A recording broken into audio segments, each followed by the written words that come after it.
We'd like to begin by acknowledging the traditional owners of the land on which this project is created, the Wurundjeri people of the Kulin Nation. We would also like to pay our respects to elders past, present, and emerging. Settle down and gather round for another tale. In the world of Nua, where time has carved and cultivated a magical utopia of wonder, a small group of adventurers unlock the deep mysteries of the land, its people, and themselves. Welcome to the Down Under Dungeon podcast.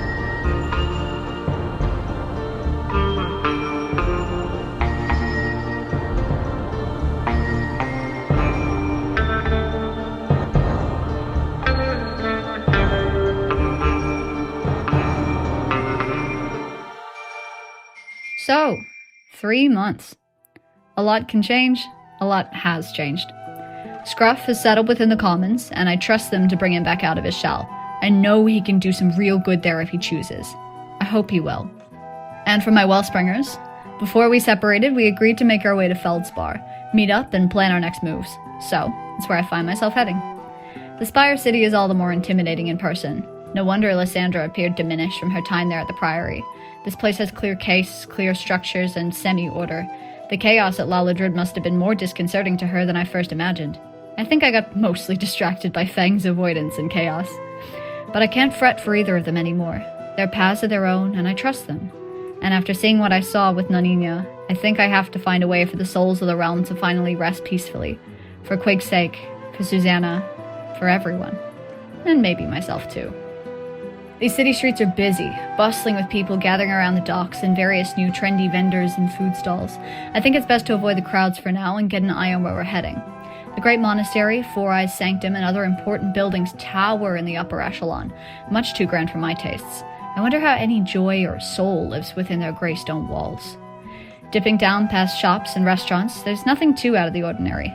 But I did spy a soul-stealing sword in a case in a shop that I might just come back for when I have the means. However, the day grows long, and it's been a while since these bardic fingers have had a stretch. There's enough people around to glean gold enough for lodgings until I find the party.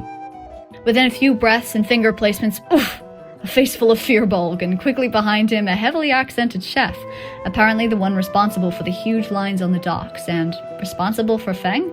Some kind of parole guard. Gods, what chaos has he gotten himself into now? This evening, at least, is the time for stories, with a bit of booze in the system, of course. And at the bar, just as I pull up a tab, Lysandra makes herself known in the Cerberus, looking wild and no less unburdened from her travels. There's a lot of catching up to be done, but the chef with us seems to want to stick around to ply his trade across the land. I can understand the impulse, but the thought of roping in some new hapless soul to our exploits doesn't sit easy. I can't lose another person on our watch. Suze, I know I haven't addressed this to you. Since learning the truth, my vision of the souls is all that haunts me. Knowing you're stuck, and my words to you are falling on deaf ears. I'll continue to watch over the land in your name, and play our songs for those who'll hear them. Maybe even write some new ones with the new family I've got. We'll see. I feel like Denny would probably make like little hors d'oeuvres, hors d'oeuvres, but with something fucked on them. For your first course, a stunning! Just stop peeping around. So are they like... Catch it, and he just throws a ground. Just get a river stone to the jugular. It's a starting to things. Oh my god. Alrighty, team. Well, welcome to the city. You've all made it. Yes. We're not this city. We will. We cannot get sued for that. 2 seconds. I'm not getting sued for Starship. This is not how they take us down. No, that's how they get them. So we are beginning in the Cerberus, a great galley of a pub and hotel, the main watering hole here in Feldspar. You've all sat down, ready to fill each other in. What is it you want to highlight to the party about your time away? And is there anything, not that you want to keep secret, but perhaps you would like to withhold until there's further information? I think Denny is going to just sort of be telling about how, and then they found out that I cooked rabbit, and that pretty much catches us up to now. Oh my god, that's so funny. Yeah, Feng is so intently listening to Denny's story as well. He always is a sucker for a new person in the group as well. And he's going to sheepishly just turn to everyone and be like, oh, yeah, so I guess I should probably fill you in on everything. Yes, please. What did you get to exactly? Yeah, so, I had a pretty crazy adventure, and he's going to tell them all about the pirates. I spent like a month in the pirate's grotto, and you're never going to believe it. So, Denny, I should probably catch you up. There's this bitch, her name's Holly. Bitch, Holly. Yep, that's all you pretty much need to know. So- Well, she has a famous name in the pirate's grotto. People know her, so... I don't know if she's still around. Doesn't seem like it, but maybe we can go back and find her one day. Yeah. Maybe it was before she came into it, or she just decided to go back in time to become a pirate queen. Why not? Pretty cool, and nothing much else happened. I stole some of the Phoenix flame from the Druid Circle, and I'm gonna go get judged by the Phoenix. But that's it from me. What about you, Louis? Hang on. 1 minute. We're gonna take a step back. So it turns out my Druid Circle is not thinking really clearly, and so I'm just going to take it on myself, and I'm going to I took some of the Phoenix Flame and may have started like a bit of a fire, as I do sometimes. Did you burn down your entire Druid Circle? Well, I mean, they're a circle of flame, so I don't know if they can be burnt down, I was joking. but I mean, hypothetically, maybe. Feng. You can tell me, did you mean to do that? No, I really didn't. I dropped this lantern. Obviously, we need to hide this. Like, Right now, we're in the corner. God. Yeah, you see this lantern of like multicolored rainbow fire. Louis starts frantically crocheting a cover. But thing's just gonna kind of like half Just and Crochet faster. setting her using her creation feet to just set the crochet hook crocheting itself. Like a little Around the tea thing. cozy? Yeah, I'm tea cozying the lantern. cute.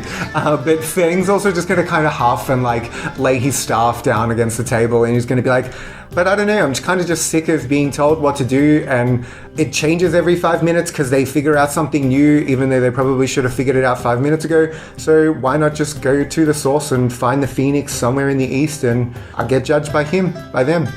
You have to go east. Well, that's where the Phoenix flew off to. That was kind of like thousands of years ago, I think, so I mean, that's my starting point. Lysandra kind of pauses for a moment. But I think my dad's out east. Your dad? Who's your dad? What? Sorry, take a second. Your father? Lysandra just straight up tells the tale of everything that went down, that she was being followed, she kind of avoided telling too much to the professor, ended up going back to the witches, all of that, and then goes into more detail about her father. So it turns out he's been trying to reach me through a black owl, the doll, and then there's a sword, and he didn't send all the visions, but that's its own thing. And now I have to go and free him. He's from the trapped east. somewhere? Yes, I think so. Okay. But also, I just want to clarify, I don't think you should ever go back to the marshes because Mailsea doesn't sound like a very good person to you. And just want to put that out there. You know that, yeah? Yes, I spent a lot of my life there. Great. Yeah, that kind of been healthy. Lots of trauma, nice. I think take a look at this group for trauma. Yeah. Makes sense. Please tell me you investigated to make sure that that was actually at least a person who was related to you and not someone just trying to manipulate you. Well, that's kind of what I need to do here in Feldspar. Honey, we need to talk about fantasy internet safety. So, things locked away and in places they're not supposed to be. Turns out, we all know that I'm gonna catch up for you, Denny. Hi. Hello. I feel like we're really roping you in with all this that we're just divulging in front of you, Denny. Yeah, this must be very overwhelming. We're all pretty fucked up. Maybe you're as fucked up as us. I don't know. It is okay. Vigo is nuts. Molly is a bitch. Yes, yeah, no, he's in. It works. So Okay. Can I, before I go and divulge about the fact I'm dead, do an insight check on Denny? I think you would have already done an inside check at this point. Yeah. If Feng trusts him. Well, I don't know if Feng trusts him. Feng's just assuming that this guy's like on the clock and he's at work. and he's around and he's alright. You are white enough to trust me. So, basically what I'm about to tell you, and what kind of we've all told you, will probably rope you into this hook, line, and sinker. I'm gonna preemptively say, please do not go blabbing this shit around. If you do, there's gonna be consequences and you're not gonna like them. If you do, we'll have to kill you. My lips are sealed. Okay, so, speaking of dead things, I'm not meant to be here. My heart doesn't beat, I'm not technically a living creature. And went home to try and sort out what the hell was up with that. When communed with an ancient tree, who was lovely. That sounds so cool. Yeah, Dude. she was amazing. And basically found out that no one who is dead has passed on past a kind of purgatory in between. There's souls that are just there and not moving, and somehow I had enough willpower and a dedication to find something out or do something right and pulled myself out of there to try and figure out what is going on. I don't remember any of that, so it's some kind of subconscious stream of things that's brought me here, I guess. But yeah, no one who's dead has moved on, so I've got to find out what's going on with that to fix it. Denny, give me a history check. Now that everyone's kind of told their stories. I can do that. 16. Nice. 16. You definitely know where you might be able to guide these new travelers in the city to get some information that they're looking for.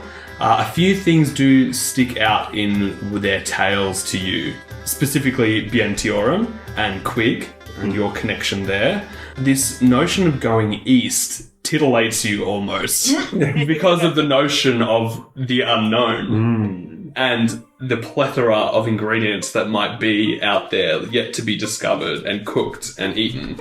I think Denny, hearing all of that baggage and backstory, is just going to kind of quietly acknowledge that seems like that was a very difficult time for a lot of you. I cannot say that I have ever met this Quig, as you say him, but if he was at BNTOM, I'm sure he was a very talented and powerful practitioner. Thing's gonna point to his tattoo on his arm. Oh. Oh, by the way, I got a tattoo. It's a mural dedicated to Quig. But that's okay, Denny. He was pretty cool. I wish you got to meet him. Maybe you'd like him. Maybe you could have made him a soup that he would enjoy. But, I mean, you've been in the city for a couple of weeks and you seem to know a little bit, so maybe you wouldn't be opposed to helping us with some of the things that we have to do? Of course not. In fact, I would be willing to perhaps make a deal with you. If I were to help you with what it is you are looking for here, perhaps you could take me with you. If you are heading east, I have not been that direction. I am not aware of what fabulous flavors and culinary delights await me there. Thing's gonna ask, he's gonna scratch his head for a moment, he's gonna be like, wait, so the only reason that you want to go east is so that you can find some ingredients to cook? Well, perhaps it is not about going somewhere but leaving somewhere else. Oh, that's really sad. Yeah, well, don't you feel that fast now? I thought you were going to say Feng's eyes glaze over. I comprehend what that means. Well, no, but Feng's also just it's very sweet to chase the thing that you love, I think, and that's what's probably standing out to Feng at the moment. And Feng's just going to be like, oh no, that's really sweet. That makes sense. I don't have a problem with it. Lysandra, Louis, do you? Louis kind of gets a little quiet at the mention of Quig, thinking about what happened and how this party kind of came to be where we are. And at the offer of joining, Louis kind of looks at him and all kind of joviality kind of drops from her face a little bit and she gets really serious. And she looks at you and she says, this isn't a game of sorts. It's discovery. It's new things. But with new things comes incredibly dangerous situations and things that people sometimes can't pull you out of. We've lost one incredible, brilliant soul far too soon to this, and whatever threads we're following, I don't know where fate is pulling us, but as much as it's a chance to come along and make that decision for yourself, I want you to recognize exactly what it is that this could be. And if the string of fate is leading you this way, give you a chance to cut it before it unravels itself. I think hearing that, Denny is going to become quite thoughtful for a moment and just sort of consider not only who he's talking to, but why he's talking to them specifically, in that it seems like they have a lot going on and have had a lot happen to them over the past couple of months. And I think Denny's going to look mainly to Louis, but also kind of glancing around to the group at large. I am very sorry what happened to your friend. It is a great crime to lose like this. I would seek to make sure it does not happen again. I am a chef. It is I enjoy to serve, to help the people around me look after themselves. So if you were to take me with you, I would work very, very hard to ensure that such a tragedy does not happen again. Feng is going to nudge Louis and say, remember when we went through the Sidewinder Canyon and we had to eat like maggots and stuff? If we had a chef with us, that would never have to happen again. Or at least the maggots would be so tasty. The tastiest maggots you have ever eaten. How can you say no? How can you say no to tasty maggots? Lysandra's face just like scrunches up in disgust. We will find the bugs that you like. No, not again. I'm not eating maggots again. You already made me eat. No. Hot. It was hot. No. And with that, you all get rooms at the Cerberus that evening. Denny, you name drop Lena and get a free night's rest. Sick. And in the morning, you point out to the party the several areas in the upper echelon where they might go to find some answers, namely the Priory of Sky and the Four Eyes Sanctum. Where is the party heading? Yeah, so we've got a couple things that we wanted to do, or have to do. Yeah. So we've got some research to do at the Four Eyes. We want to go and talk to the Priory of Sky about what Yellen's done in Larwood Druid. And then we also, Lysandra, you have the map to steal that is supposedly in the Jarl's Keep, I'm guessing? Well, that's where supposedly it originally was. Sweet. Where do we think our characters are prioritizing? Do we want to do some research first to keep it, smoother sailing for a little bit? I think at the mention of the Priory initially, Lou would look at Lysandra and just gauge her reaction to that. Lysandra's not looking overly excited at the mention of it. You kind of get the vibe that she wants to go, but not yet. Yeah. So I think reading that, Lou's going to look at the group and is going to say, all right, so let's make a plan before we start taking any big drastic actions and speaking to people when we don't know exactly what we're doing yet. So I reckon let's go say hi to Professor Cressa. Let's go get some information, see what's happening and work out where we're going, what we're up against, and if we can find out anything more on what we need to, then we can take big steps and plan from there. Denny, are you good at reading books? Despite what you may think, I actually am quite good at that.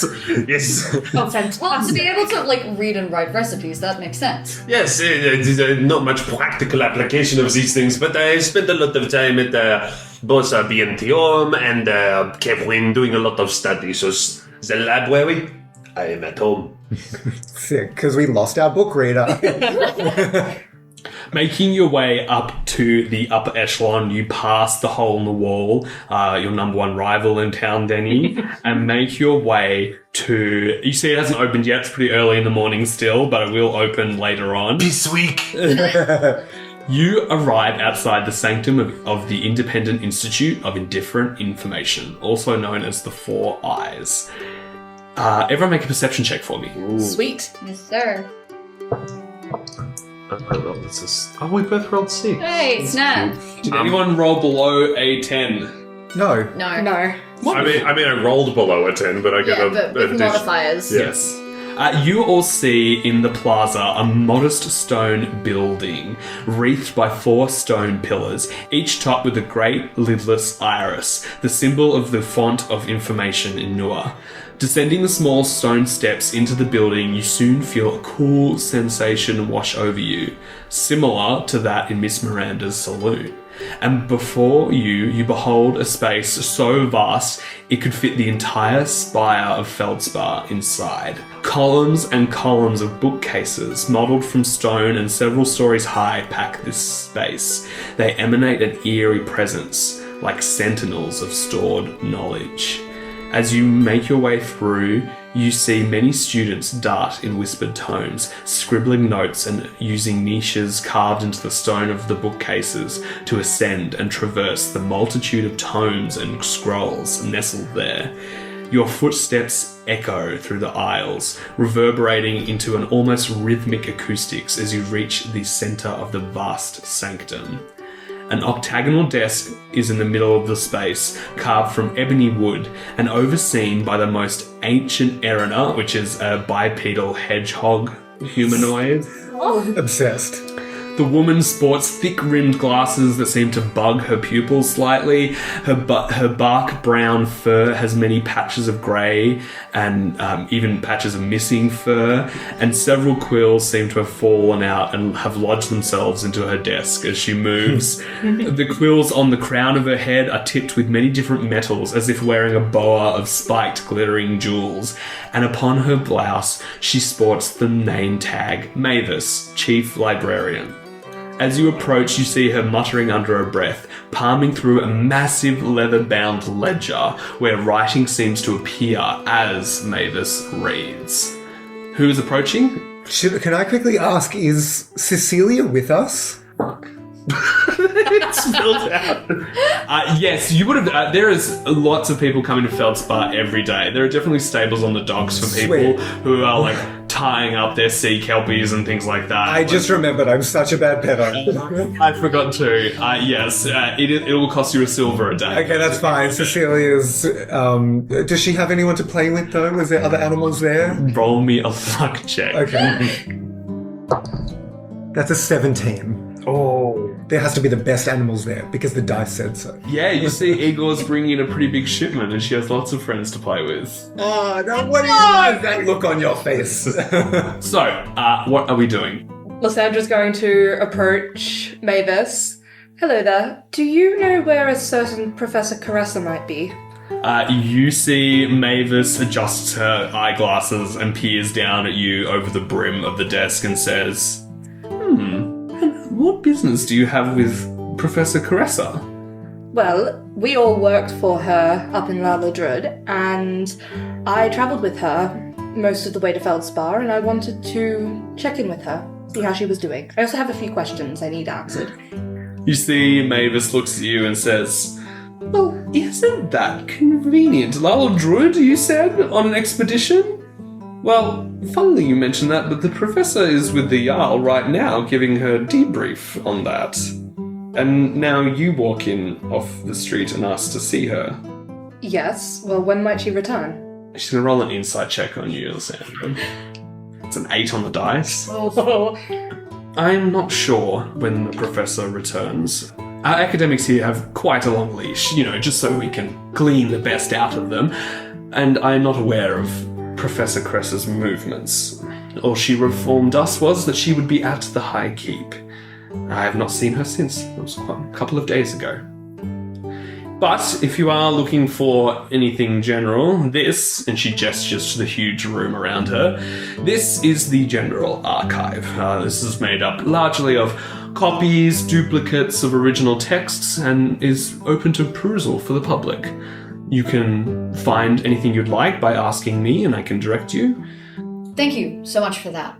Louis will kind of turn to the group and be like, okay, so, once again, we have another thing to tick on the list. Let's get the general information first, then we can find the professor, ask those questions, we can go from there, and we'll make a step-by-step plan once we have solid knowledge on what we're doing. She'll then turn back to Mavis and say, thank you for your time this morning. I was just looking for any potential information on spirits or necromancy or revivification and things like that. You see Mavis nods and hands you a small pebble with compass coordinates on it that will send you to the right section. I love this. That's so cool. Oh my gosh. She turns to everyone else and says, anything else while I'm here? Should we all research something different? Maximize our time? We just got back together, but we can all grab a... We can do it together, so yes, we don't. Grab a book and then we all sit at the same table. Let's do that. So Read cute. together. So, Feng, what do you need to find? Oh, a lot of shit. Feng will prioritize for the party, though. I think Feng's got really good knowledge of maps. So I think Feng will research maps about the East and, like, hidden entrances, ways to get there, anyone that's been there in, like, any historical books. Anyone else? I think Denny would like to research, like, magic cooking utensils, things to sort of help him make better soups. But I'd also wonder if maybe Denny could sort of work to help the less studious people in the party, like sort of be like an extra set of hands in whatever research needs some help with. What's that meant to mean? I will say you can research something for yourself, or you can give the help action to one of the others in order to perhaps glean some more information after their initial search. So it's up to you. What would you like to do? I mean, I think I'd like to help the others. It seems like we're prioritizing like party stuff. So yeah, I'd like to help someone with some sort of research. Lysandra. Lysandra will turn to Mavis. Do you have any books on the Shadowfell? You see she nods gravely and says, not one of the more popular subjects here, but, and you see she slides you a stone. Denny, who are you going with to help? Sorry, who's researching what again? Feng is researching maps to the east. Lysandra is researching Shadowfell, and Louis looking at death. Louis looking at necromancy. I think Denny is going to go with Louis, if that's okay with Louis, because I think Denny has been thrown aback a little bit by sort of Louis' whole undead deal, and maybe needs I think maybe perhaps I should just do some light weeding and not bother her with this, but sort of take on do a bit of research, Do your own research, people. Educate yourselves. Exactly. Yes. So Louis, Lysandra, and Denny make their way off to the library, and at your request, Feng, you see Mavis turns to you and says, "Oh, I'm sorry, maps are original copies, so they are in the Sanctum archives." And you see she points down a long corridor to an iron-barred section of the library. Just quickly before I walk off and the group walks off, Feng's going to ignite a small ember of flame in his hand and cast a 3rd level enhance ability on himself and Lysandra before she walks away, giving us an advantage on intelligence checks. Wonderful. Amazing, thank you. She says to you, I'm sorry, but the Sanctum archives, these records are restricted from the general public as they represent original manuscripts and artifacts, including things like maps. So access to the archives is only for faculty or exceptional circumstances. So there's no way for me to get in? Are you faculty? No, I'm not faculty. Is there a particular exceptional circumstance? I asked really nicely. And we will cross over. Let's start with Louis and Denny. All right, Louis, you all move to the similar section of the library, which is very dark and dank and often probably not visited frequently, but we know this for cultural reasons and necromancy and things like that. So, Louis, can you give me an investigation check with advantage from Denny? Sure thing. Natural 20. Oh, Holy shit. Plus 2 is a 22. Oh my gosh. So this is what you know about necromancy and resurrection. all of it. Everything. Well, actually, I'm going to give you more now. Yay! In the forming of the multiverse, the sheer cataclysm rendered many of the original planes uninhabitable or utterly destroyed. Some of these original planes included Avernus and Elysium, and as such, their influence and role in the order of life was eliminated. So, no heaven and hell, essentially. With the unbalancing of the scales, the gods of Nua installed an order and belief in eternal life through souls returning to the earth to be reborn anew. Differing to the druidic reincarnation, whereby a being can retain their consciousness and memories from past lives, the sustaining of souls within the confines of the material plane also sustains the gods who sheltered from Elysium after the cataclysm. So there's essentially a symbiotic relationship where the demigods were able to persist here because people still worshipped them.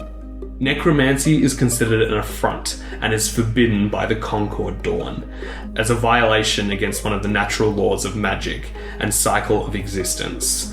While still practiced by rogue and radical cults, necromancy takes a toll on the caster and the victim, diminishing their connection to the land and weave of magic within it. And that is what you get with a nat 20. Actually, if there's any follow-up questions that you have with that I might be able to expand on, I'll allow that with a nat 20 as well. Yeah. Could I ask a follow-up question about them? You're helping, yeah. Yeah. In terms of restoring life force or healing something that is undead in nature, I'd love to sort of research how that works. So you see that a lot of this stuff is fairly bare bones. Right. And this kind of... And this kind of surprises you. Being initially from the Starlit Conservatory, plenty of eccentric elves went way out of the line and looked into all these obscure areas. But that does remind you that there are a few of these laws that wizardry kind of follows so that they don't kill each other, essentially. And one of these is the notion of time, and the other one is death. Because if a wizard can control time and never die, what is magic and power? So they're kind of caps on magic to try and make it civil and make existence possible. So you technically can do all of these things, and in terms of healing undead, there's a lot of like old clerics who used to worship all of these gods that have now since perished. And so there's a lot of different kind of manifestations of necromantic magic, but it all seems pretty nebulous, and regardless, it is seen as kind of a dirty brand of magic. My follow-up question is linked to the cyclical nature of like souls and rebirth. If the souls are not being put back through, is there any information on how new people are continuing to be born and have life? Well, from this, it seems to you that cycle, so the gods of sky allow reincarnation where you come back as a new person with new everything, whereas the druids, they either return to the earth or are reincarnated into a new body. So that's the two differences there. There's nothing in there about how you would fix that, because this is the gods. This is the gods' order. So there's no real antidote to fixing any of this, but it does seem to you that whatever's happening with the souls, it's almost like there's a blockage or something in that cycle. And so maybe there aren't new people being born. Or perhaps these are true new people that haven't gone through the cycle yet. New souls. Yeah. Which, actually, how old are all of you? The characters. Yes. Oof. Are you under 50? Denis, Yes. 19? Oh, fuck, all of you are new souls then. Feng's 34 in Furbolg, whatever that is. None of you. 7,000 years. Holy shit, Lysandra's 24. Lysandra, give me an investigation check, please. I With would love to. advantage because of enhanceability. Amazing, thank you. This is with a -1, which is a 12. Lysandra, it takes you a while to hone in on Shadowfell, and that is because this land of Nua has existed for a long time, and there are lots of different cultures with a lot of different perspectives. So it actually takes you a while to narrow in on Shadowfell, because Shadowfell has many other names by the people of Nua. So we have the Lands of Shadow, Shadowfell, Shadowfall, the Umbra Isles, and all of these are considered in many different cultures throughout Nua. All of them have similar features, however, depicting a land of shadows far to the east. Some wizards describe Shadowfell almost as a parasite on the underbelly of Nua. It's said to be lit only by the moon, and because the sun's rays have no power nor desire to reach that accursed place. It is believed that those of ill intent and nature fled there after the cataclysm, and ever since has been the host of viciousness, cruelty, and ambition. Many of the faith in Nua believe it is only by the will of the gods that the shadows are kept at bay, and even blame the Shadow Continent for the vicious storms that wreak havoc on the Shimmering Sea. Only some crazed pirates and merfolk claim to have visited the land, and reports are too varied and fanciful to be corroborated. Travel to the Land of Shadow is a folly in thought, but nonetheless remains one of the few frontiers of knowledge in the Four Eyes Sanctum. Feng's pirate connection might be helpful. Yeah. Thanks, Pirate Connection is the next band name. Yeah. Feng, we turn to you just idling in between the books. What are you doing? You see Mavis has gone back to her ledger. Well, I'm intrigued. Do I see the location that she pointed Oh, yeah. at? Yeah, and like, what's the entrance look like? Is it blocked off? Is it locked? It is blocked off with iron bars, similar to what you would see on a cell. Sweet. And is there, could like a very small creature squeeze in between those bars? I suppose they could. So is there like an aisle that I can duck into, wild shape into a spider and crawl through the bars? Give me a stealth check. That's a 19. Oh my gosh. The 19 will do it. Feng, you are able to discreetly wild shape into, I'm going to say, a camel spider for a fire No, druid. they are terrifying. If anyone wants to look up a camel spider, not technically spiders. Don't do it. Don't But look it up. you see, Feng, you race across the ground. I think they can move up to something like 2.5 meters a second. Holy shit. Well, I mean, the wild-shaped spider can move 20 feet around, but, you know. And you go. Are you staying in wild shape as you enter the restricted section? Well, I'm hoping to just get inside and into a location where I could turn back into myself and no one would be able to see me. Is that possible? Of course. You move further into the Sanctum archives and revert your wild shape. Give me an investigation check to try and find maps. Yeah, I'm using Promi's lantern with the Phoenix Club inside to try and give myself a little bit of light. And I've got advantage because of enhanced ability. With the tea cozy on it. That will be a 14. 14. You move through and sooner or later you do find a row of ledgers just stacked upon maps and maps. And as you try and limit down your search, you notice something. Not where a map is, but where a map isn't. You see, in between two scrolls, a fairly obvious hole, as if something has been recently removed. As the dust outline is still seen on the actual case of the bookcase itself, and the section above it says, Translated Maps of the Far East. I would like to look for, still using investigation, I would like to look around the area, see if there's any like threads of clothing, is there any strands of hair, anything that would indicate the person who took this. Make whatever check you want to make. Investigation, still with advantage. Yes. That will be an 18. You look around and you see nothing that sticks out of you to indicate who has been here. But you do hear back from the octagonal desk the cough of Mavis and the loud thud of the leather ledger that sits there. Shit! So with that investigation check, you muse that this has been taken. Yeah. Know what has been taken by whom. You need to get at that ledger. I've got to get out, so I think I have to wild shape back into a spider. Would we know that Feng is snuck off? Nope. Well, you're all sitting at the table reading together. Yeah. Feng is not. Feng's still looking for a book. Feng is going to, I think I'm going to have to burn my second wild shape, turn back into a spider, get out of this section.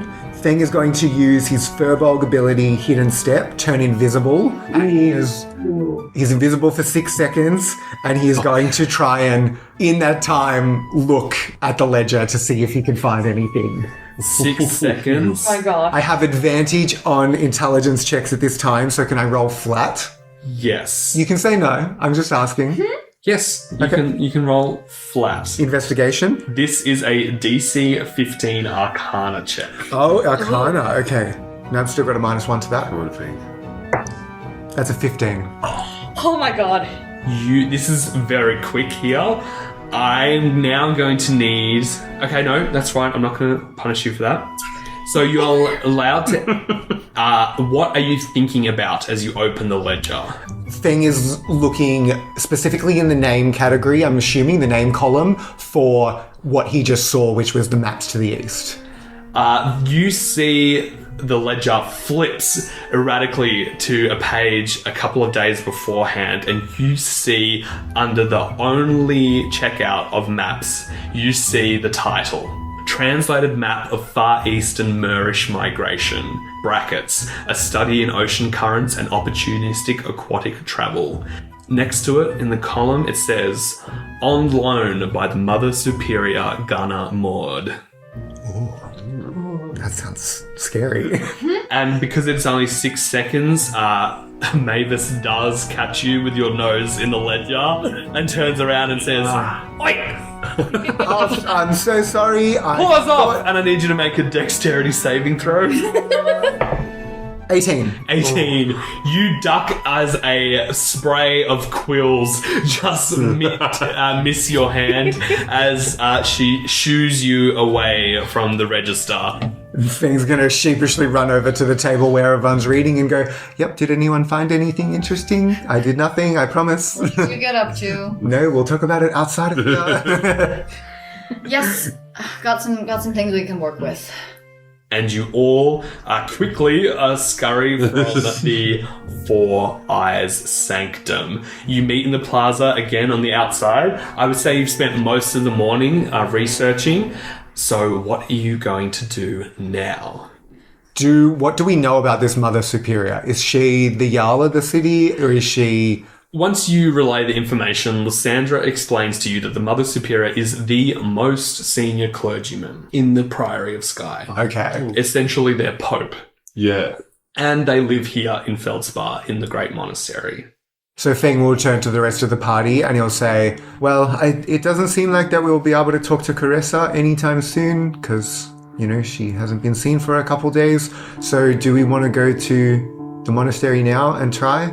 Or do we plan, are we going in there just to tell them and that's it? Or are we going in with a mission to try and steal these things and we need to, prepare?" We can frame it as an information trade. We have things that they need to know about Yellen and what she's doing. They can give us the things that we potentially need in return. It doesn't just have to be we go in there and we give them everything because they used to have control over your life, Lysandra. We can ask for things and bargain for things. And we need information, so we need to get our asses haggling. I have soup jerky this week. I don't think soup jerky will help, unfortunately. They say that, and since they need soup jerky. Yeah, what's their favorite meal? Then he can cook it up and then... Teach you guys to haggle. That's so fun. Okay. What would Lysandra know about the Priory and their sort of ways when it comes to trading information? Is that something she would have any grasp of? You see, the Priory of Skye is just like any other institution, where it definitely has an outward-facing appearance, but it is also, at the end of the day, about self-preservation.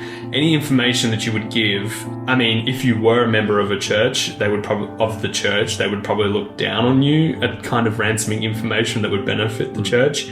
But then again, you were excommunicated from the church, so I don't think morally Lysandra likes the idea of trying to haggle some information out of these guys, but also you've been browbeaten by these guys at Sunday school for a long time. Yeah. So you know that these are people of the cloth who have a certain degree of authority that they think they hold.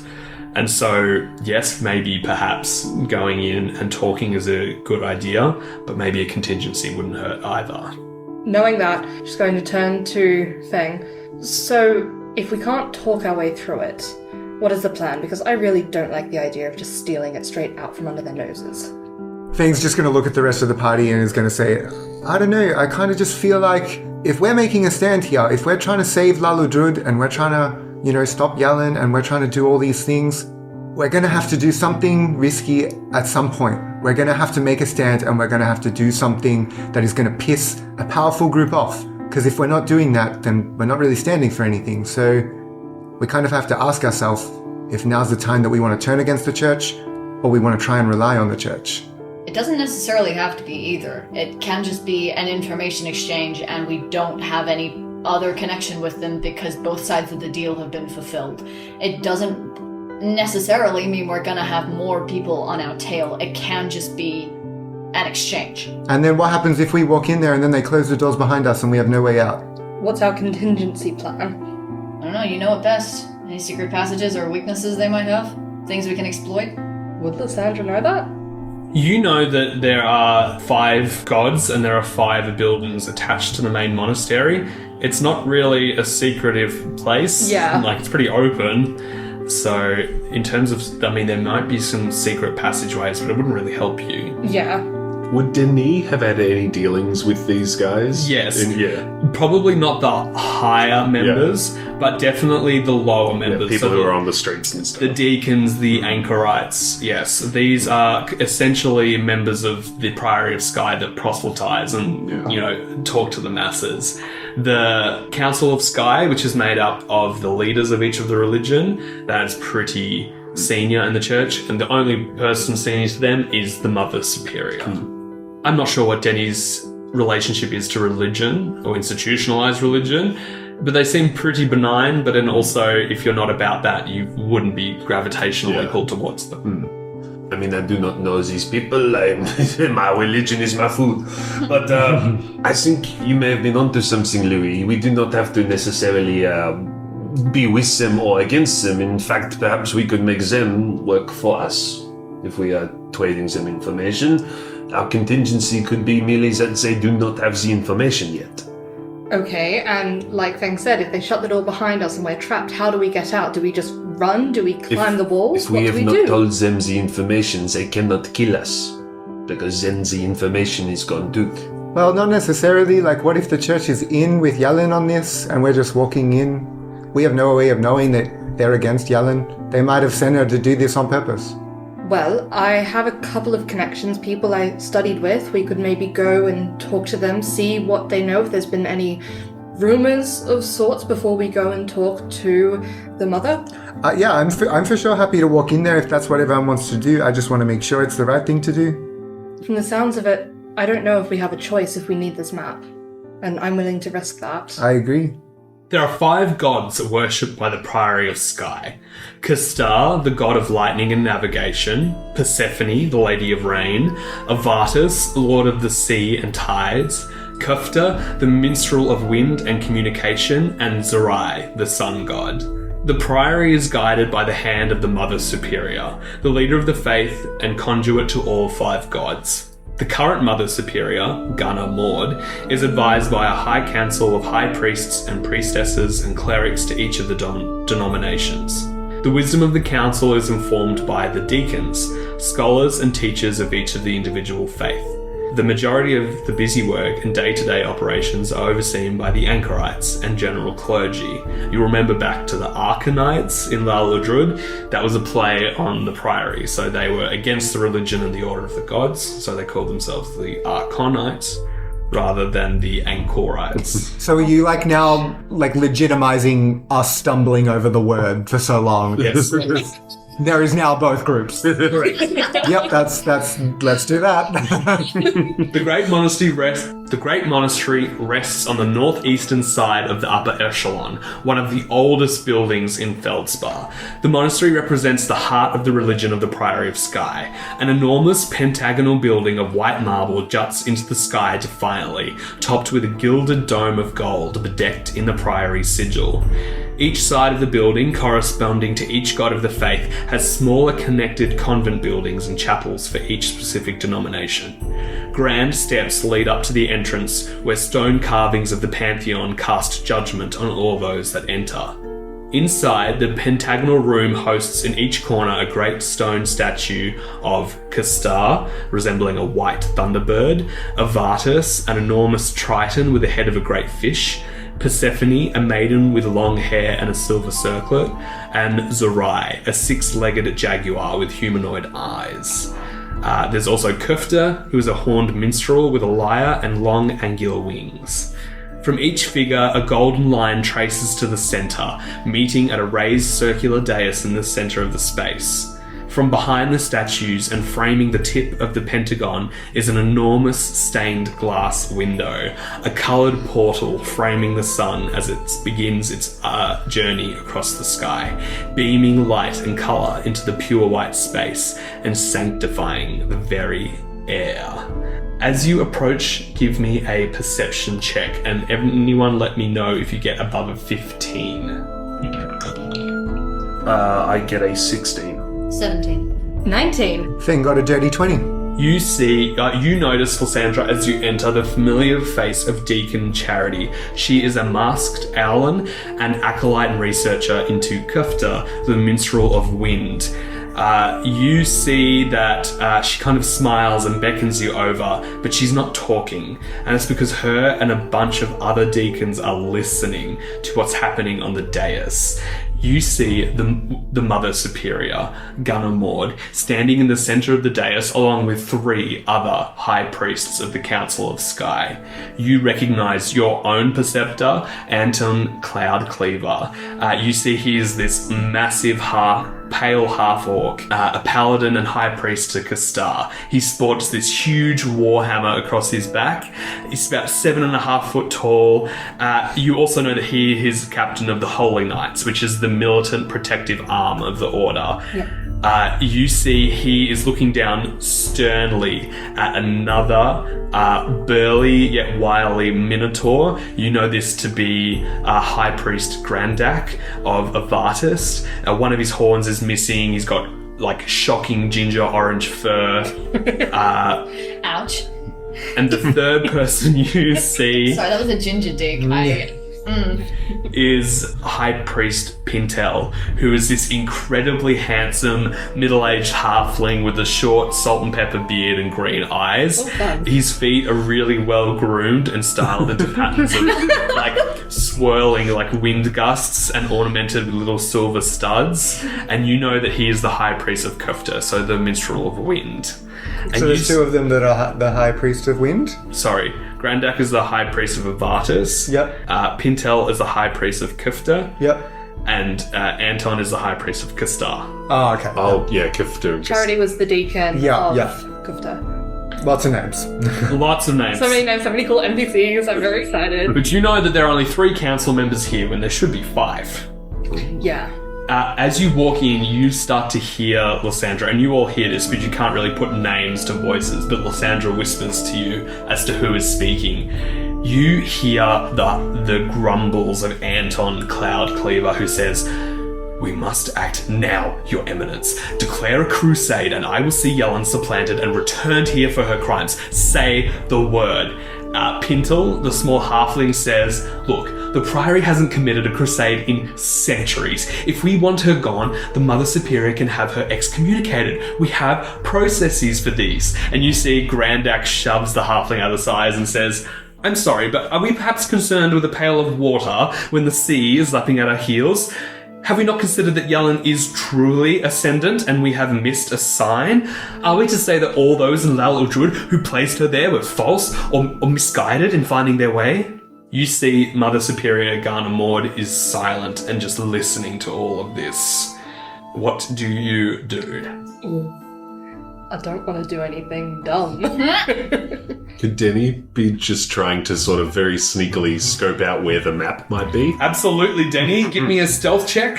Oh, no, I meant sort of like without leaving, like just trying to scope in, like if look for it? where it might be, rather than going to get it right this second. Give me an investigation check. Certainly. Investigation. God. It's a 10. A 10. It's a 3 on the die, but it's a 10. The only other entrance here that it's not like obviously a public walkway to another one of the chapels or whatever is a small wooden door to the rear and left-hand side of Mother Gunnar Maud. And you suspect that this might be the doorway to some kind of reliquary where the head of the church would stay or sleep. Interesting. While these guys are like doing the social aspect of this, could I cast Mage Hand, which is invisible? Ooh. And just maybe start working on that lock or not? Absolutely. Does that sound like a bad idea? We'll come back to you. Okay. Lysandra, Louis, Feng, are you interrupting this discussion? I think Lysandra's going to turn to Charity. Hello, Charity. Hello, how are you going? Good, it's been a long time since we've spoken, but Yeah, you've changed. Where's your armor? You were fully kicked out of the church. You're like fully gone. well, I'm not fully gone. Yeah, I saw it. They signed it, and you were like out. They said, "You're hereby proclaimed all throughout the land. The Holy Knight You Lysandra don't have to. is hereby dig in. excommunicated." No. Charity, stop, Oh. please. It's a sore spot. Where's the source song? Ooh. And she starts feeling you for sore spots. No, and Lysandra just kind of like pushes her off a little bit. I'm trying not to make a scene here, Charity. How long has this conversation been going on? Have they just found out about Yellen? Oh, we had morning mass like 3 hours ago and they're still at it. Oh my goodness. Where are the other council members? Oh, well, I'm not sure how and you see she starts to like look around and like check that no one's listening and says, Cleric Gilnara, the Fire Genasi, who worships Sarai, well, apparently he's currently on like a pilgrimage to discover an ancient Sarai temple beneath the sands in the Badlands to the east. Hey, it's kind of like your armor. Interesting. And what about our last council member? Oh, you mean High Priestess Lamara? Of Persephone? Yes, I do. You see Deacon Charity starts to fill you in. You remember Priestess Lamara. She's a cormorant kenku that has been led the way of rain in the Priory for nearly 20 years. However, for a few months now, she's been taken ill, struck by an affliction that has left her bedridden and her denomination without guidance. The council has been unable to extract more than mumbles from Lamara and cannot consult Persephone for guidance in this matter for some reason or another. Ooh. Yeah, so the council's freaking out about that. Obviously, the new Jarl Yellen of Lala Druid's kind of that kind of screws with like the order of things. I can imagine. It screws up a lot of things. You Right. believe. But you just gonna stand here because I'm like I don't want to dog on you, but like they want to see you. Like you didn't catch on fire at least when you came in through the door, so that's good. So do you think they're going to straight up kill me if I make myself known? Jesus Christ, Lysandra! What? Did you think we just kill people willy-nilly? Sorry, I forget who I'm speaking to. I've been around a lot of chaotic people. At that protest, at that protest from Charity, you see Mother Ghana Maud looks down over the crowd and her eyes lock onto you, Lysandra, and says, Lysandra, you have returned, it seems. Come here, child. Lysandra walks forward straight away. Give me a history check on Mother Ghana Maud as you do so. As she leaves, Louie's just going to place a hand on her shoulder and give her bardic inspiration. I need it. Very much. Remind me, is that a D6? That is... Would it be a D8 now? Hang on. You might be a D8. Checking. I'm checking. My bardic is now a D8. Amazing. So that's a 9, so I'm going to add a bardic. Yep. That's an 11. Even with an 11, you are familiar with the Mother Superior. She is a stern human woman in her early 60s. Her role in the Priory was thrust upon her in the last 10 years or so, when the religion was waning in popularity amongst the people. The current resurgence is accredited to her prudent rule, and she will do anything not to allow the monastery to fall into disarray again. You see that she is quite a intimidating figure, 6 foot tall, high cheekbones, and the beginnings of a wattle beneath her chin. She has steel blue eyes and carries her pontiff regalia with an air of heavy burden. Lysandra, what are you doing here? I think Lysandra just bows in front of her. I've come to find a map, and I was hoping you could help me. Please. I know I'm not really welcome back here, I understand why, but I search for answers that I believe only you can help with. You see, she looks... I'll actually make a charisma saving throw for her. You see, at the mention of the map, you see that has spooked her in the sense of how, why now, why, who, what, especially with where you've come from. Yeah. And she turns to you and says, you come for aid now, and answers, but the last time we heard from you, Lysandra, Yellen had requested you for her personal security retainer. Is that true or not? Yes, she did ask of me. However, it did not align with what I believe to be the correct thing to do. You see she nods her head at this and said, "Yes, we did acquiesce to her request for your removal, Lysandra, but since then the context has become aware to us, and we know what Yellen has done in the city. You are familiar with the Concord Dawn, yes?" Yes. And for everyone in the party who isn't familiar to the Concord Dawn, the current land of Nua was, obviously we've established that when Nua was created, it was the result of multiple planes collided in a great primordial cataclysm, rending the continent asunder. In the aftermath, only a small sliver of arable and inhabitable land remained. The many refugees from across the multiverse caused collision and strife. Factions and racial lines were drawn, and massive conflict saw deep, deep bloodshed across the already ravaged land. In the end, the High Elves, in their reclusive mountain realm, with the aid of the Eladrin of the Feywild, were able to quell the violence in a moot referred to as the Fir Shide. They established a system of Yaldom to ensure peace and cooperation with the multitudes of races, constructs, beasts and monsters that now reside in Nua. The agreement became known as the Concord Dawn, an agreement bound by Fey magic, establishing 6 holds and from each a representative chosen under the custom of that hold to become Jarl for 15 years. Every 30 years, the Jarls were to meet at the Fir Shide and elect a High Regent from their numbers.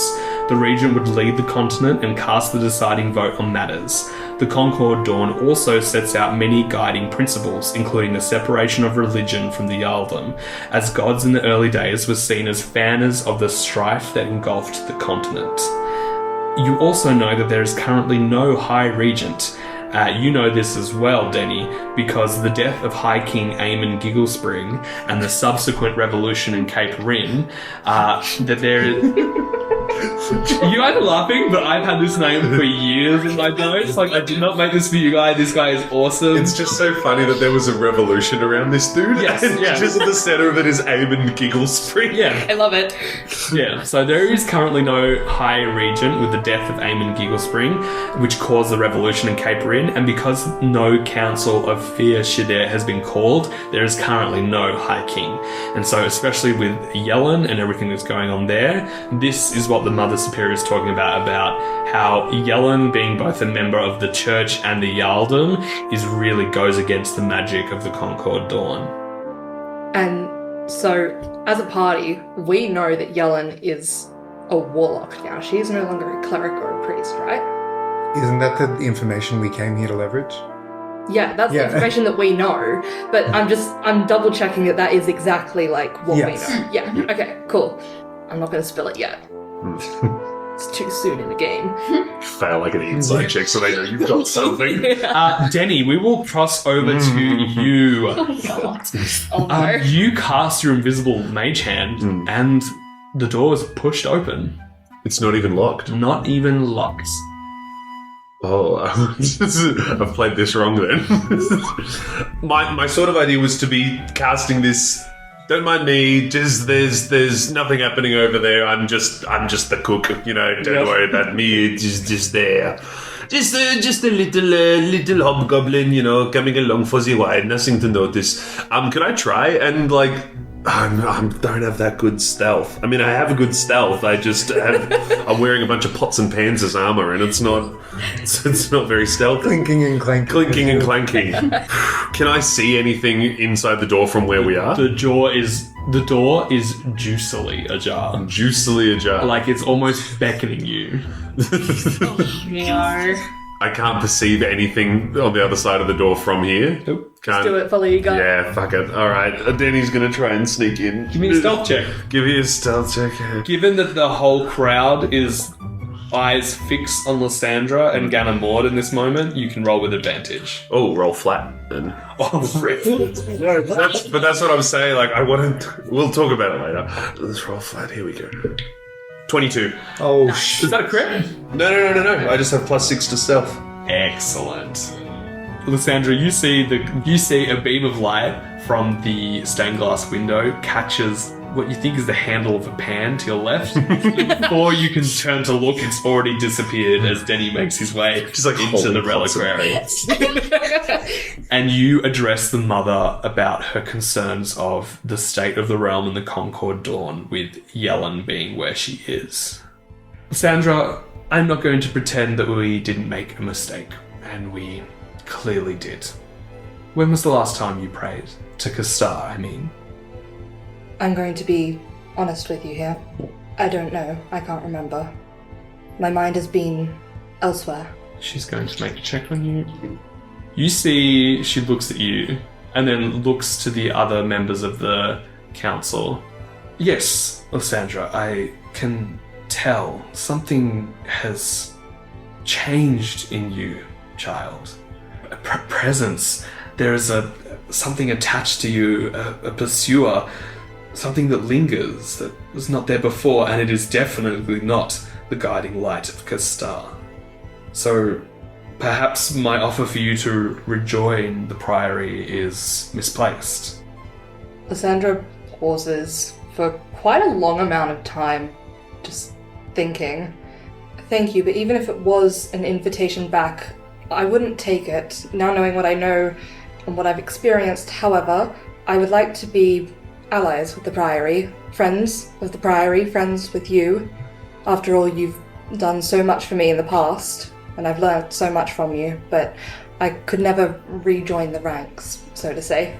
You see at this, the Mother Superior looks to her council, and a few of them shake their head at her. Lysandra, you must understand my position here. I am on a knife's edge. Half of the clergy want me to drag one of our own back here and hang, and the other half want to reshuffle the entire religion and to follow her. They think that she is the Messiah come again.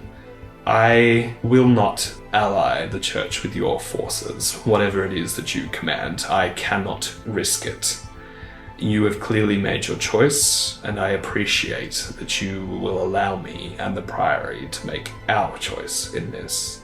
Whatever spurs you on, it is not for good intention. How do you know that? How can you tell? She chuckles and says, I'm an old woman. I have seen lots. You are a child. Be careful what strings are pulling you, and make sure that you know when you're being pulled. And remember your training, even if you are not a member of the church anymore, it will keep you in good stead. If that is all, and she claps, and everyone starts to pile out of the monastery in a big throng. Denny, we cut to you back in the reliquary. You see there is a singular desk in the room and a small prayer mat, and that is it in here.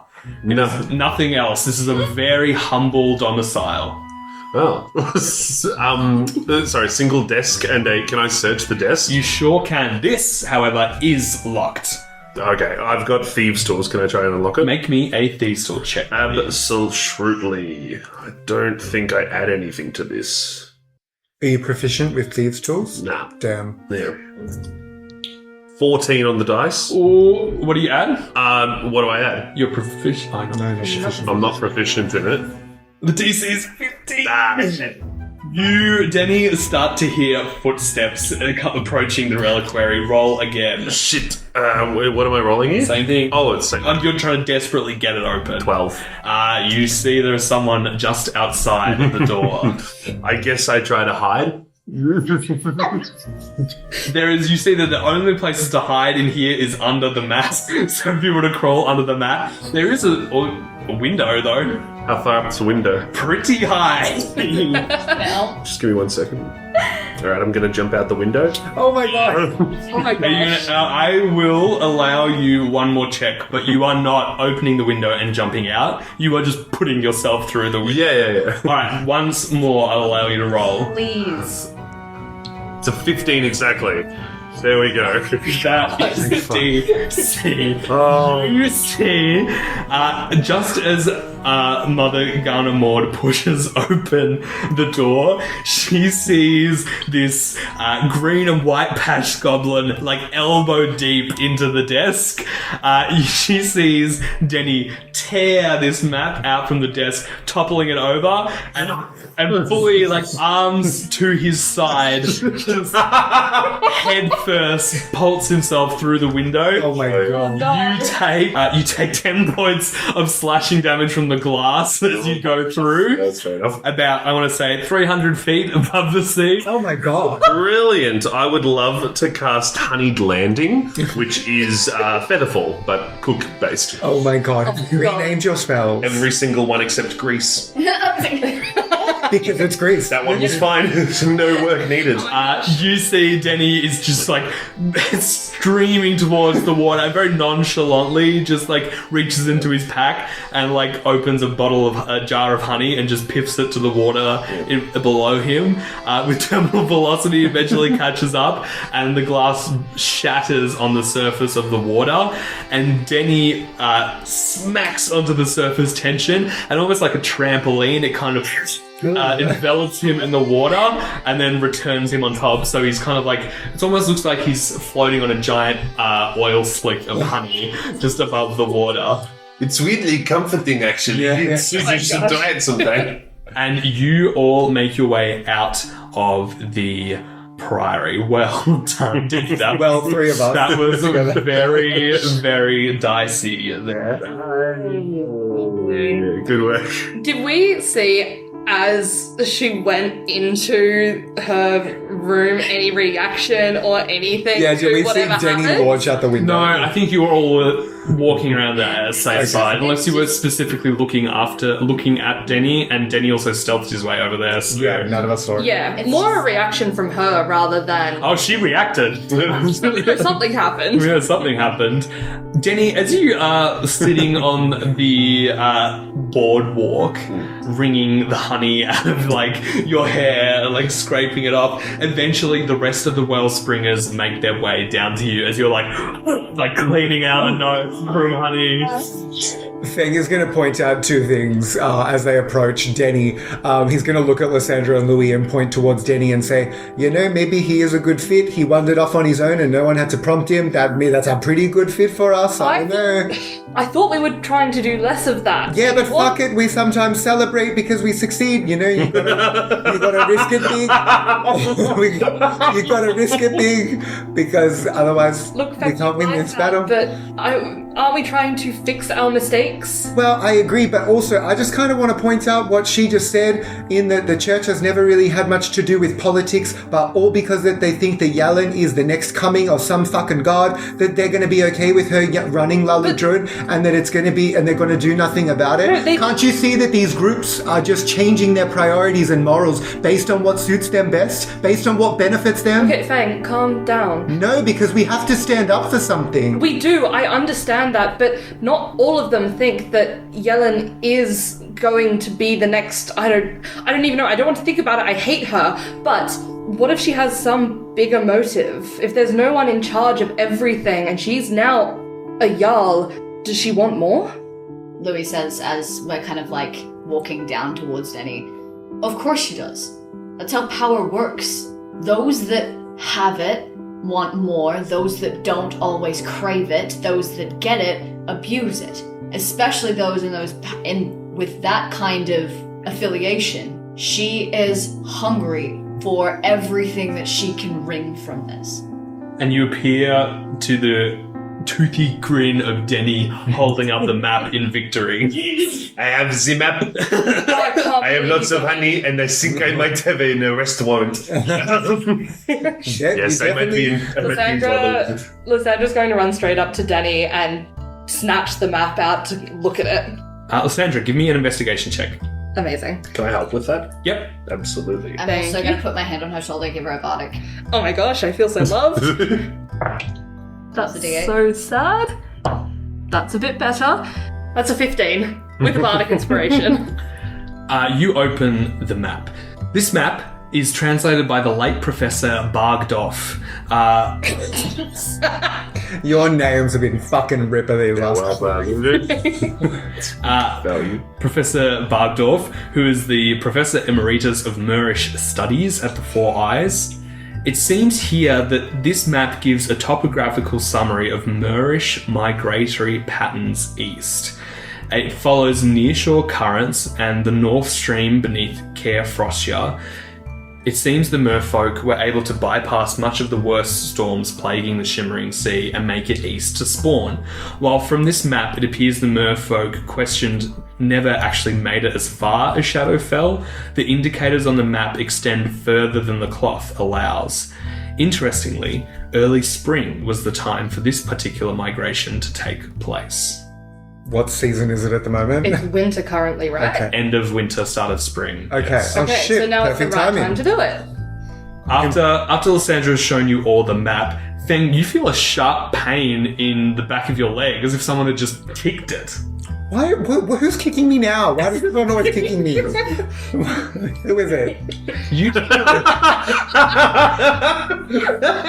Daniel broken as a person. I'm- Who is it? Leave me alone.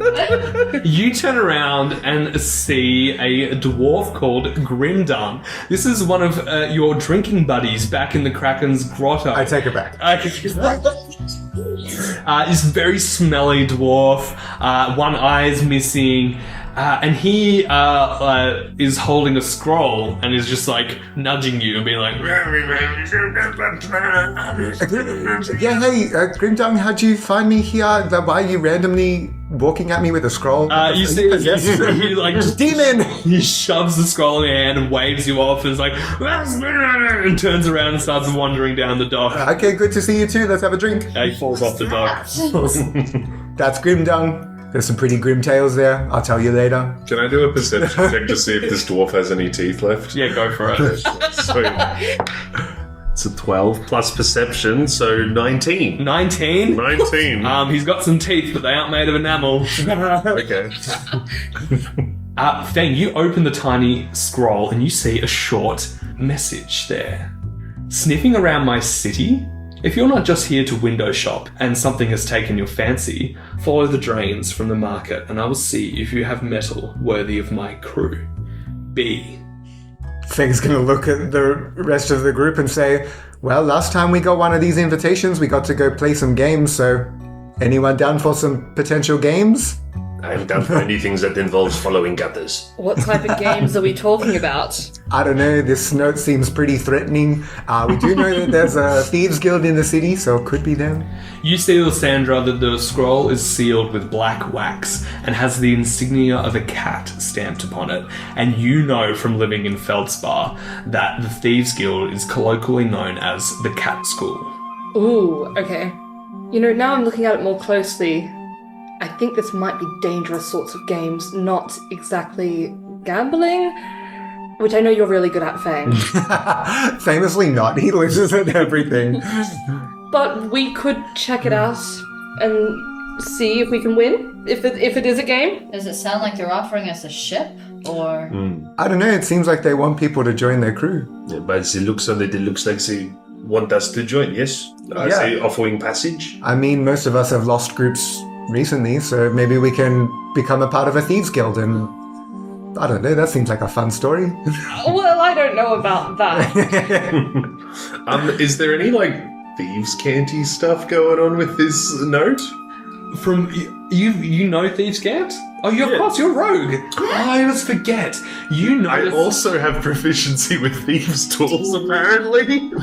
So, Shout out to that moment. shout out to that time when we re-rolled and we did not need to once. I'm so sorry. Because the first one would have been a success. It would have been. Okay, so I will say you've spent some time in the city. Now that the black cat's been pointed out to you, you have noticed that there are some cat's insignia, almost like graffiti or stuff being etched into the beams outside of certain stores or under certain alleyways. Oh. So you do know, you've seen most of these in the marketplace, which would make sense. I think we may have to head to the marketplace. I think that is where the Thieves Guild is, can be found by us. Yeah, well, it seems that we have to follow from the town square, these gutters. Is that what the note said? Yeah, so if that's where we want to go, we can make our way, but up to you all. Let's go make some bad decisions. Yes, it's working! To the gutters! We're going to make some good decisions under bad circumstances. People are gonna make bad decisions. I'm here to supervise. People can get away with more things if I can talk them out of it. As you make your way back to the marketplace, everyone make me an investigation check, please. Or perception, but you'll have to roll higher on your perception check. Okay. Denny got a 19 on his investigation. Louis got a 26. Lysandra got a natural 20, plus 3 is a 23. Nice. And Feng got a 22 perception. Wow, that's some seriously Did you also roll in that roll. 20? No, that's... Oh. They are all some really good rolls, especially with that nat 20. You guys are arriving in the marketplace late afternoon. This is where most of the people of the Spire have already got a little bit sunstrokey and they're kind of siestering in the afternoon. So it is quieter here in the market square. With that nat 20 and those high checks, Denny, after a while, you point out to Lysandra a narrow squeeze between the physical spire and the gap in the boards of a pier, beneath which, Lysandra, you see a huge drain culvert opening into the gurgling and swirling sea beneath it. So you can essentially squeeze through the crack. You can squeeze through the crack and lower yourself down into the culvert if you wanted to. Lysandra's going to turn to everyone. So we 100% sure this is a good idea? We don't really have any other idea, do we? No, but I just wanted confirmation before we go down there. You got more cautious somehow. How'd that happen? And Lysandra's going to just take off down the hole. Make me a stealth check as a party, please. Okay. I need to roll with disadvantage, actually, sorry. Mm-hmm. Okay, so that's a... Denny got a 10. Louis got a 7. Lysandra got a 12. Feng got a 16. You are all able to move into this place. Once inside the culvert, the eerie sound of the ebb and flow of the sea is amplified, slowly dissipating with the meagre light behind you as you travel further and further into the darkness. Feng, are you activating Promio in your lamp? Sure, I'm holding him up and also just like cooing into him, seeing how he's enjoying the phoenix flame in there, if the flame itself is okay. You see he's built himself almost like a little bower out of the fire and flames in there, and he's just like nesting and very content in there, but also providing ample light for you all to make a perception check for me. Is this through the little window in the tea cozy that's around the lantern? Perception check? Yes. Perception. Did anyone get below a 10? Lysandra did. Classic. For those above a 10, you all notice as you move further and further into the network, coastal silkworms begin to line the roof as different pipes begin to feed into the main system. They cast luminescent blue light, globules of which fall occasionally to still pools beneath them, resembling blue galaxies and nebulas. Yeah, can Denny send his mage hand to grab like a silkworm or like scoop up some of the little things? Yeah, you scoop up a big fistful of silkworm, which is essentially poo, I guess. What is it? Is such prudes. Every now and then you hear the shift of a cloak, the whisper of a snigger, the slipping of a boot in the darkness. It is clear to those of you who are perceptive, you are not alone in here, and you're obviously being watched from a distance. I need a survival check for the party, please. Ooh. Feng got a 12. Lysandra got a 14. Louis also got a 14. Denny also got a 14. Hey. Nice. After a while, the culvert suddenly changes in terrain, no longer a smooth sewer pipe, but jagged and more natural in construction. You must be entering the middle of the spire now. Before long, the familiar sounds of water can be heard again, this time emanating from a large tidal pool being pushed up from the floor of a massive sea cave ahead. The sea cave is around 40 feet wide. No sign of observers can be seen, and the cave appears empty apart from the jagged stalactites and walls slick with condensation and squishy fungi. What do you all do? So there's a big sea cave, around 40 feet in diameter, and a large rock pool, essentially, in the middle of it. Can I cast Detect Thoughts to see if I can detect any kind of other presences around us with their think thoughts? What is the range of Detect Thoughts? That is within 30 feet of me. You don't detect any thoughts within you. At the same time, Feng will activate his Firbolg magic once a day detect magic. His fur turns staticky, an aura emanates from him. Does he detect any magic coming from anywhere in the room? You do not detect any magic. Okay. This might be silly, but if I've got my mage hand, or my magic oven mitt, sorry. If my magic oven mitt is active, could I it's only got a range of 30 feet, but could I use it to see, like, you said it like rock pools? Yeah, it's just a rock pool. Yeah, could I use it just to see how deep it is? Yeah. Yeah, rather than, like, sticking my hand in there, using, like, the range of it to test if it's more than 30 feet deep. Oh, so you want to walk up to it and send your mage hand down? Yeah, like as far away from it as I can without like sort of imposing. Is it the big tide pool or the smaller rock pool? Oh, same thing. Oh, same thing. Yeah, Okay, yeah. sorry. Yeah, you absolutely can do that, Denny. You walk up and you send your oven mitt. It's got. It doesn't have to be invisible, does it? No, it doesn't have to. And I think that if it's not going to be, I'd like it to sort of, rather than invisible, it just sort of falls down lifeless and people go, oh, it's a weird place to have a oven mitt, but I'm not going to assume it's trying to rob me. Okay, so you all see Denny drop an oven mitt into the sea cave pool, and Denny, you watch as it kind of floats down, and you see it go all the way down, and this pool seems all the way pretty deep, 40 feet deep, until suddenly the spell cuts in your hand. I need you to make a dexterity saving throw. Oh, shit. Oh my god. Okay. So 13. That is just not going to do it. You see, Denny, you turn around and begin to explain to the party that your mage hand is just disappeared. Okay, so I have just sent the mage hand down the magic oven mitt, you know, the one I just dropped it. I dropped it down, it has gone down more than 30 feet, and it has lost the spell. And immediately you see this enormous tentacle shoot out from the whirlpool as this juvenile kraken pulls its way into the cave. You are grappled, Denny, and that is where we will end our session. Oh my god! Things worst nightmare. Sea creatures. You want to be a pirate? Yeah. Great session, team. Does anyone have a selfless plug for us today? Yeah, I do. I recently watched the movie Bend It Like Beckham. What a good movie that is. I think you guys should. Stop it. If you haven't watched Bend It Like Beckham in a while, I really recommend it. You know, people don't say it often enough, but Keira Knightley is underrated. Yeah. So, also, the soundtrack in that movie goes so hard. slaps. It goes way harder than it needs to. I've definitely watched this movie. I don't remember it in the slightest. We're going to watch Bend It Like Beckham as a group. I haven't seen it. I don't even know what you're talking about. Oh, no. And with that depressing note, don't forget to follow us on our socials at Down Under Dungeon Pod, or from our link tree. We have all new links to different sites. Please go and follow those and support us.